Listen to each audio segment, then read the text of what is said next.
Hey guys, I'm AJ Goen and I am the lead instructor of Aviator ParaMotor, and this is going to be another video, and this one's going to be about energy management, or more importantly, why does this energy need to be managed? You can think of it first of all as this is not some kind of mythical creature in your wing. It's not some kind of spiritual spell that's been placed on your wing. It's just going to be considered airspeed, momentum, typical just energy, and we're going to talk about how to manage that and why it's important to manage it as we go through this video.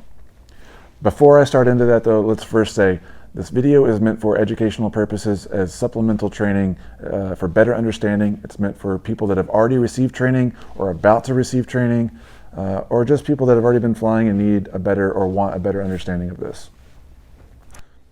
There's a lot of moving pieces to paramotor flying, and the only way to do this safely is to get actual professional instruction. We can make a video in the future about that and what school to choose or how to learn how to fly later, but just know, do not try any of these things on your own without instruction, without already knowing how to fly. So just make sure that's first step. Safety first. All right, so let's go ahead and get right into this here.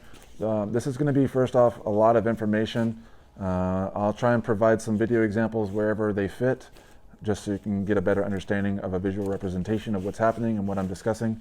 But just know that this is not going to dive into how this pertains exactly into any particular skill. It really pertains to all of flying, not only paramotor flying, but general aviation.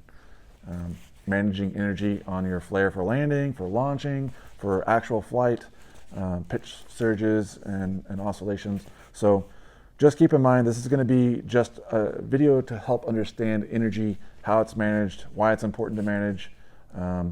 And by doing so, it's going to automatically start to make you a better pilot, because you're going to be more aware of why your wing's behaving the way it is, why sometimes when you come in for a landing, sometimes you got to pull a lot of brakes and sometimes you don't have to pull hardly any, and that will really help you become a better pilot. So first things first, let's talk about a wing. All wings have energy that they like to fly at. You can think of energy as airspeed and momentum. It's also known as trim speed, right? So when you set your trim speed, and trim speed is basically no brakes being applied and your trim set to a fixed position. So you're not really adding any inputs to the wing, no power, that's your trim speed. You can set cruise power, cruise at a certain speed, and it's going to stay there. But the moment that you make a brake adjustment, you change the angle of attack of the wing, it's going to want to fly at a slower speed. If you go hands up, it's going to want to fly at a faster speed. Now, all this is going to be momentary, right? You can think, if you're not putting any external forces into the wing, it's going to fly at a fixed position. That doesn't mean that it can't fly into a faster airspeed or carry more energy. It just means without any external forces, once it settles down, it's going to fly at that fixed speed, typically referred to as trim speed. So we talked about angle of attack. What is angle of attack?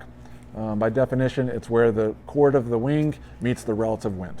Just know that there's two acting forces that allow a wing to fly. There's Newton's law and Bernoulli's principle. Bernoulli's principle is the aerofoil shape of the wing that creates a low pressure on top, a high pressure on the bottom. That aerodynamic shape of the wing creates lift. But how do airplanes fly upside down? Well, also with angle of attack. The chord meeting the relative wind. Chord is the leading edge to the trailing edge of the wing in relation to the relative wind. So as you increase that angle of attack, you increase lift, but there is a point of no return. You increase the angle of attack so much that it creates a disturbance of air, which will stall the wing basically. That in combination with pulling airspeed out of the wing will cause a wing to stall, and that's something that we want to avoid. So yes, using brakes will allow us to get momentary lift, but it's not going to last, right? It's momentary. That's the reason why we use brakes for foot dragging, because you have a very small room for air, but it's instant, right? Like you get that lift quickly. Whereas power delivery, although it's permanent or semi-permanent, it's more long lasting, but it takes time for it to engage. It takes about 3 to 5 seconds by the time that you add that power, the prop spools up, and you swing out from underneath the wing. That's about a 3 to 5 second delay. So for foot dragging, that may be not fast enough and where you can get into those oscillations. So you use brakes in combination with power. You add the brakes to get that instant lift, slowly releasing that brakes while you're increasing your throttle, and the combination of those two things is how you are able to foot drag. Again, we'll cover this in more detail in a later video, how to foot drag, but for now, just understand that brakes are temporary, but they provide instant lift, whereas throttle is more semi-permanent, just slower to respond. So let's talk about how you can make a wing fly faster, first of all, and why that's important to understand. Trim speed, you can trim all the way out and not use your brakes, and that's going to allow the wing to decrease its angle of attack and penetrate faster, have a faster overall airspeed. You can increase that even further by adding speed bar, and speed bar does pretty much the exact same things as trims, just in a slightly different way. And we'll discuss that in the video later. But just for now, know that speed bar in combination with trims will give you a very fast trim speed. Typically that's called fully accelerated. And for some reflex wings, that's undesirable to use your main brakes in that configuration. That will be left for a later video discussing why you can't do that, why ParaMotor wings have tip steering, etc. The nuances between paragliding and ParaMotor wings. But for now, just know that you can carry more energy in a wing by going trims out and by pushing speed bar. That's going to decrease the angle of attack, allow it to fly at a faster airspeed. You can quickly gain a higher angle of attack by dumping that speed bar, and what ends up happening is that wing falls back, your lift therefore increases, and you gain altitude fast. But just know that that's momentary. It's not going to last, because what's going to happen is you dump all that energy back into the wing, take all that energy out of the wing falls back, you climb quickly, but eventually the wing is going to start to surge forward, level off, and fly at its trim speed. You can also imagine that whenever you dump your power quickly, when you're flying with a motor, you dump that power and that wing surges forward, and then it typically, as it surges forward, it builds up that energy and then it'll level back off. Then it'll surge forward again and then level off again, and it does that multiple times until it finds the trim speed that it wants to fly at. That's why typically when you come in for a landing, it's desirable to come in with your hands up and no external inputs and slowly roll off that throttle to allow that wing to surge forward and level off. This is an actual school and there are people and students still here, so that's why we're going to have some interruptions here. I could edit that out, I guess, but it makes it look more official if I leave it in. So when we tell students to come in, and this is just for helping understand, we have students come in at a high altitude and slowly reduce the power to minimize how fast that wing surges forward and get all the way down to idle, keep their hands all the way up with no external inputs. And if we do make any adjustments, we try and do it with weight shifting so that we don't rob any energy out of the wing. And by doing that, that allows that wing to surge forward and then level off and then surge forward and level off. And typically within about 40 to 50 feet, it finds its happy place. It finds that airspeed that it wants to fly at and just stays on an average descent rate. Its glide ratio stays the same basically. You change the angle of attack by pulling those brakes, making it a higher angle of attack, which decreases airspeed, allows you to fly at a slower airspeed, but also pulls energy out of the wing. If you get to a certain point where you pull too much energy out of the wing will stall. And that can be a very dangerous configuration for paragliding and ParaMotor wings. So typically what we like to say is don't go below your shoulders when you pull those brake pressures. If you pull below your brakes, or if you pull below your shoulders, that's that point where you've passed the green zone, now you're in your yellow zone, shoulders down to your nipples, that's the yellow zone where maybe you can get in there momentarily, but you don't want to stay there for too long. And your nipples and below is the red zone, and you should really never be pulling brakes past your nipples because that's the danger zone where you can either spin the glider or stall the glider very quickly. So do not take what I'm saying here as a definition where your shoulders are the green zone up. This is just a basic reference. Here at where we train, the wings that we use, green zone is your shoulders and up. You can pull those and hold those and not have to worry about stalling the wing for the wings that we use. You can pull down to your nipples, but momentarily. You want to get those things back up kind of quickly during flight, and the only time you're going nipples and below is going to be for that last bit of flare, that robbing the energy out for that final little bit of landing.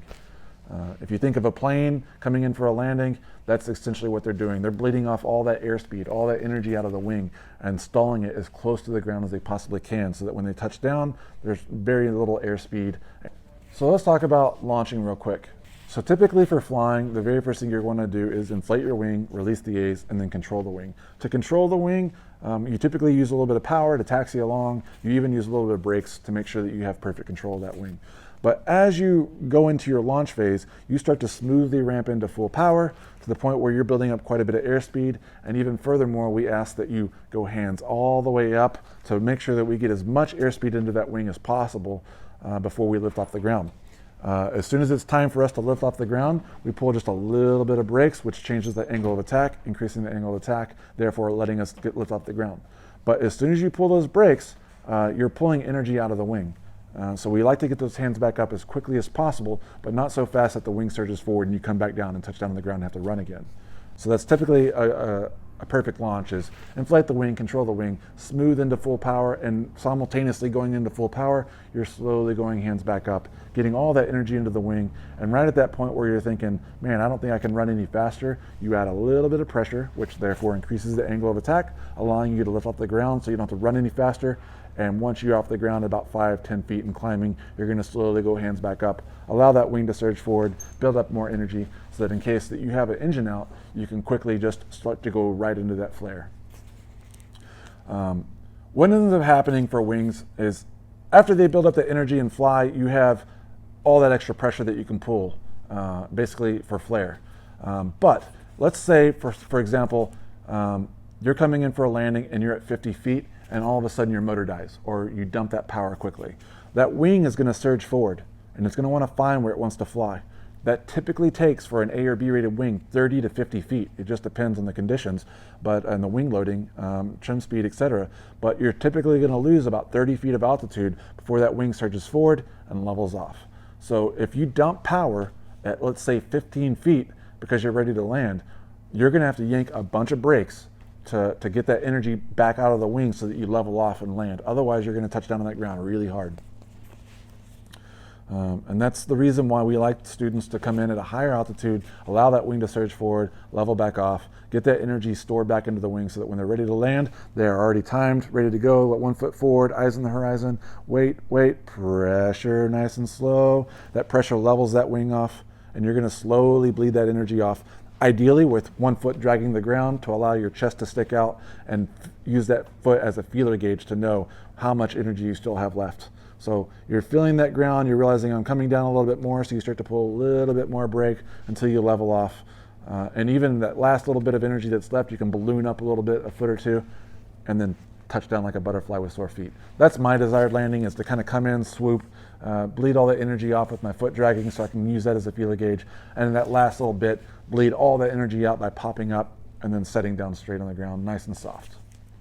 The other alternative of that is to come in high. This is kind of common with some students, is they start to look at the ground and they get what we refer to as ground rush, and they have no perspective of how high they are. They just see that ground coming quickly and they think, I got to start slowing down, and they start pulling brakes, changing the angle of attack. But what they're doing is pulling energy out of the wing, which is therefore changing their glide slope. It's making their glide slope much steeper. And as what they end up doing is coming down and essentially stalling the wing at a little bit higher than what they wanted to, 5-6 feet. Now they're kind of jumping off of a tailgate of a truck with a big motor on their back, and it's not necessarily dangerous, but it's not the most comfortable either. It's not the best for your knees and your back. So what we like to do is build up as much energy, embrace that ground rush, use that peripheral vision, and at the last second use that little bit of pressure to level off, drag your foot, and then pop up and land. That's the desired landing. So let's talk really quickly about energy and glide slope. You can change your glide slope by pulling brakes, by changing your trim speed, letting off a speed bar. That's going to change your glide slope. Wing loading also changes all this. So what happens is that, let's just say relatively, an average paraglider is going to be a 9-to-1 glide ratio. And let's make it simple. Let's say we're a mile high and there's 0 wind and we kill our motor. Wing surges forward, and now it's going to glide and find where it wants to fly. Once it does, it's found its glide slope ratio that it needs, its trim speed. And it's going to glide, for every mile of height, it's going to glide 9 miles. So we're a mile high, we're going to glide out 9 miles with 0 wind. So that's a pretty efficient wing, 9-to-1 glide ratio. Now that can be changed. And some wing, they're not all wings are like that. Some are less, some are more. Those are typically like the Death Blade, the crazy wings that you don't want to be flying as beginner pilots, obviously. But let's say on average we're a 9-to-1 glide ratio. But let's say we're about to overshoot our landing zone, and that landing zone is a small area. We don't have enough time to, or we're in a confined area, we don't have enough time to do like a full 360 and an S-turn we're going to lose too much altitude by the time we get back. So what we can do is pull some brakes. We're going to pull a little bit of brakes down to our shoulders because that's still in our green zone. And all we're doing here is changing the angle of attack of our wing. We're not going to descend any faster or any slower. We're just changing our glide slope. So instead of going out that 9-to-1 glide ratio, we've probably changed it to, like, let's say a 5.5 to a 6-to-1 glide ratio. So now we're coming down a little bit steeper. But what we want to make sure that we do is restore that energy into the wing before we get to that point of no return. Typically, we say that point of no return is going to be about 50 feet. You get down to about 50, 40, 30 feet, you're going to want to go hands back up, allow that wing to surge forward and build up that energy back into the wing so that it automatically levels off right as you're probably about to touch down on the ground. So you're going to bleed that energy off that last second, slowly pulling those brakes down and bleeding all that energy out of the wing for a flare. All wings have a trim speed that they want to fly at, or they want to fly at a certain airspeed that can be changed on wing loading, on your trims, on speed bar. But what else can change that is maneuvers. You can actually make your wing fly with more energy or more airspeed than what it wants to fly at. You can do that by going into steep maneuvers. Now, again, before I go any further, this is not an okay for you to go out and try these maneuvers because you think you understand energy management after watching this video. This is something that you really need to progress into extremely slowly, and you need to really get professional instruction to learn these maneuvers. Either it be during an SIV or a PPG-3 course or some other various type of information. This YouTube videos are not going to cut it for learning how to do this stuff. This is just to help better understand. So let's talk about building more energy into the wing than what it really wants to fly at. Let's talk about like a spiral or a wing over. These are examples of where that wing kind of goes into a dive or a roll and builds up more energy than what it wants to fly at. A great example is a spiral. I pull a lot of right brake, and what ends up happening is, let's say I'm pulling left brake rather. On my left, it would be your right. I'm going into a turn. I make a left turn, and what ends up happening is I end up penduluming out, which you've learned in the previous video, the roll oscillations. You pendulum out, and then you maintain that turn by pulling a little bit of brake. So you weight shift over to start that initiate that turn. You pull a little bit of brake to maintain, but now you start to get into it deeper. A little bit more brake, a little bit more brake, a little bit more brake. What ends up happening is you get into a bigger roll, basically, but at some point it starts to dive as well. And the inherent nature of these wings is once you get into this configuration, it wants to spiral fast. They build quickly to a dangerous point.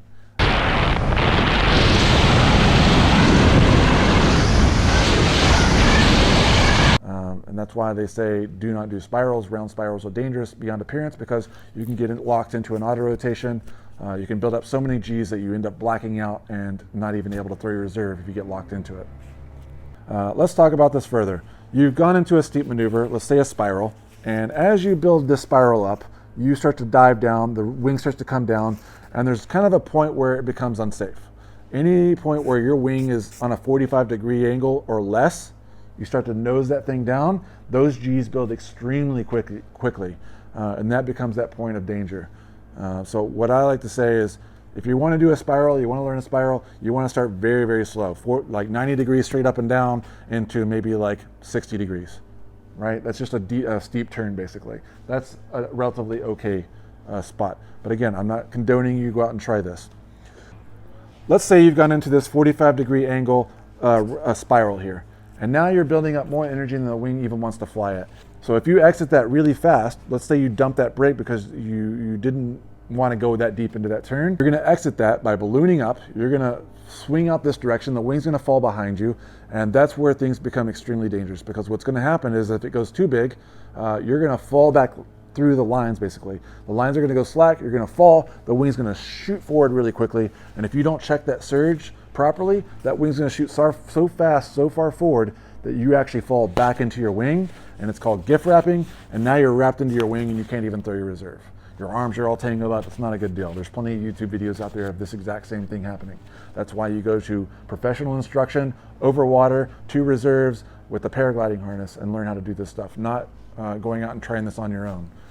The dangers are there and they're not apparent until it's too late. The best way to exit this is to slowly exit that turn. Don't just dump that brake because you freaked yourself out. You got to ride this thing out. You got yourself into this situation, now you got to exit it. And the best way to exit it is to do it very, very slowly. It may take 360s before you actually dissipate all that energy, slowly releasing that brake. If you ever enter a steep maneuver, or you're ever in a steep maneuver and you exit, if you exit and you balloon, you've done something incorrectly. That's not showing control. If at any point I feel like I balloon out of any maneuver, I feel like I did something wrong, because my goal is to exit on straight and level flight every time. And if you're trying to learn these maneuvers and you are ballooning, you should set a deal with yourself that if you balloon, you start over and figure out why you messed up. Typically it's because you're trying to do, let's say for example, S-turns or coordinated turns, and you're doing 180 degrees, you found a straight line and you're maintaining that or using that as your reference to do those 180 degree turns. Well, most of the time when you're learning these, you end up pulling too much brake, going into too steep of a maneuver, but still trying to exit on that same heading that you were intending. Well, that typically ends up creating a balloon. The best way to dissipate this, as I mentioned earlier, is with the round spirals, is to just slowly exit that. It's better to exit safely and go up, get more altitude and start over, than it is to force that exit on that heading that you wanted because you want to make sure you get it right. I think it's better to be err on the side of caution and slowly dissipate that energy and then go up, get altitude and start over again. So that's kind of a good goal to set. That when you're learning these maneuvers, and we'll cover this again in a later video, that when you're learning, for example, coordinated turns, your goal is to enter this turn, bank out to the exact desired bank that you wanted to, make your 180 degree turn, exit that straight and level, and then go into your next turn and exit on the same heading with straight and level over and over and over again. If at any point you're ballooning, you're making mistakes. So one more thing is, when you enter these turns, you typically do a weight shift turn. That's your 50% turn for the most part. You then slowly roll into brakes to maintain that turn or even get it steeper. And as you do that, you can continue to hold that, but that typically ends up a roll divey turn. You can also add both brakes. You can kind of push out and get both brakes going, and that engages your entire trailing edge of your wing, therefore increasing the rotation around the object. You can imagine that if you fly a plane, you bank over with your ailerons and then you pull your yoke to change your elevator to rotate around that object. It's kind of the equivalent of that. But just know that when you do that, you're pulling energy out of the wing, and depending on the type of turn and how high you are more susceptible to stalling that wing if you don't really understand where that's at. Flying is pretty easy, and what we have students do is mostly weight shift turns. I like to say that weight shift turns are 50% of your turn. On some wings, even some beginner-friendly wings, when they're heavily loaded, you can get them upside down by just weight shifting at the right time 2 times, and all of a sudden you're over that wing. Just know that weight shifting is a very large part of your turn. And when I say weight shift, let's say I'm going to go into a left turn over here, or your right, by watching this video.